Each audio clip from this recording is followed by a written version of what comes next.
राजस्थान की महान जनता को मेरा दोनों हाथ जोड़ के नमस्कार, सत श्री अकाल, सलाम। मेरे प्यारे साथियों, सबसे पहले तो राष्ट्रीय लोकतांत्रिक पार्टी के 5वें स्थापना दिवस की आपको बहुत बहुत बधाई और मंगल कामना।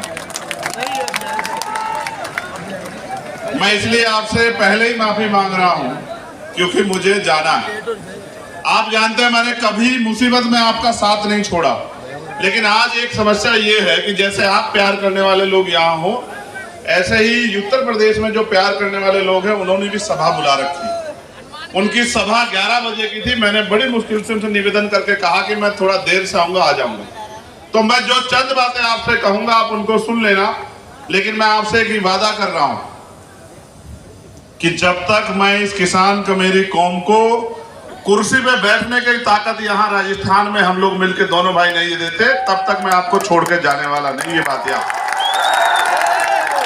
इस मंच पर उपस्थित भीम आर्मी, आजाद समाज पार्टी, राष्ट्रीय लोकतांत्रिक पार्टी के सभी सम्मानित नेतागण, हमारी पार्टी के प्रभारी अध्यक्ष और एक एक हमारे कार्यकर्ता प्रत्याशी, और आज इस सभा के दूल्हे के रूप में जो यहाँ मौजूद हैं, वो जो राजस्थान की जान शान है, जिसको दूर से मैंने लड़ते देखा आपके हक अधिकारों के लिए, और लड़ने का हौसला तो मंच पे भी दिखा देते हैं कभी कभी।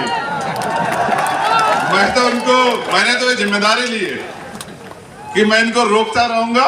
अगर ये अब कभी भी लड़ेंगे तो ये आपके हकों के लिए लड़ेंगे, आपके अधिकारों के लिए लड़ेंगे, आपके मान सम्मान के लिए लड़ेंगे। ये फैसला करके हम इकट्ठे हुए हैं।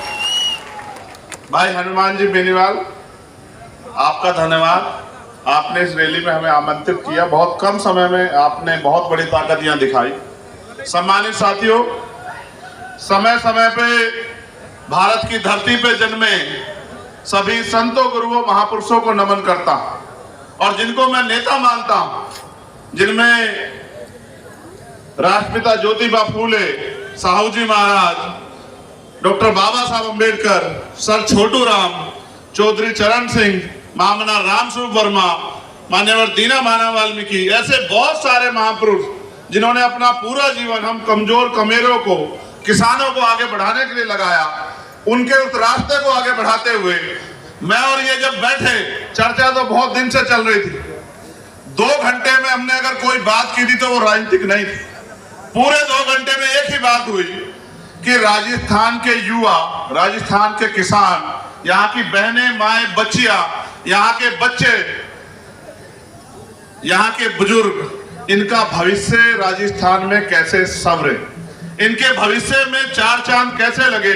जो उम्मीदें लोकतंत्र में बनाई गई थी वो राजनीतिक लोकतंत्र, सामाजिक लोकतंत्र में कैसे स्थापित हो।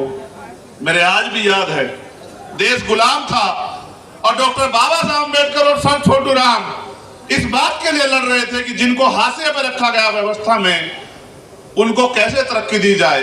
देश राजे रजवाड़ों के हाथ में था और देश में राजतंत्र था। राजा महाराजा जैसे चाहते थे वैसे देश की जनता प्रजा शासित होती थी। ना हक ना अधिकार। जो राजा ने कह दिया, राजा ने कहा दिन तो प्रजा ने कहा दिन, राजा ने कहा रात तो प्रजा ने मान लिया रात, और ये बहुत लंबे समय तक चलता रहा। फिर एक ऐसा समय आया कि देश में लोकतंत्र आया। देश में जब लोकतंत्र आया तो समस्या ये थी कि एक तरफ आर्थिक रूप से गैर बराबरी थी, एक तरफ बड़े बड़े महल और एक तरफ गरीबों की झोपड़ियां, दूसरी तरफ सामाजिक आधार पर गैर बराबरी थी, छुआछूत थी, ऊंच नीच थी।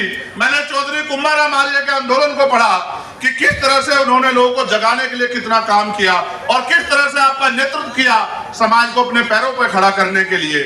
असल लड़ाई ये थी कि लोकतंत्र तो आया था, लेकिन पैसे वाले लोगों ने तय किया कि वोट इनके पास चला गया है। वोट को रोकने के लिए भी षड्यंत्र हुए। कोई कहता वोट उसको मिलेगा जो पैसा वाला है, कोई कहता उसको वोट का अधिकार मिले जिसके पास जमीन जायदाद है, कोई कहता उसको मिले जिसके पास व्यापार है। हमारे नेता लड़ रहे थे कि लोकतंत्र लोकतंत्र तब होगा जब अंतिम व्यक्ति को भी सरकार चुनने का अधिकार मिलेगा। ये राजतंत्र नहीं है कि राजा चंद लोग चुन के तय कर दें। ये लोकतंत्र है, जनता जिसे चाहेगी, चाहे वो किसान का बेटा हो, चाहे वो मेहनत कौम का बेटा हो, चाहे वो गरीब का बेटा हो, उसको आगे बढ़ाना चाहे तो बढ़ा सकती है। तमाम साजिशों के बाद जब बाबा साहब अम्बेडकर ने अपने 4 बच्चों की कुर्बानी के साथ आपको वोट का अधिकार दिया, तो लोगों ने कहा, जो विरोधी लोग थे कि वोट इनके पास है, नोट हमारे पास है, इनकी वोट को नोट से खरीद लेंगे, लोकतंत्र आने नहीं देंगे।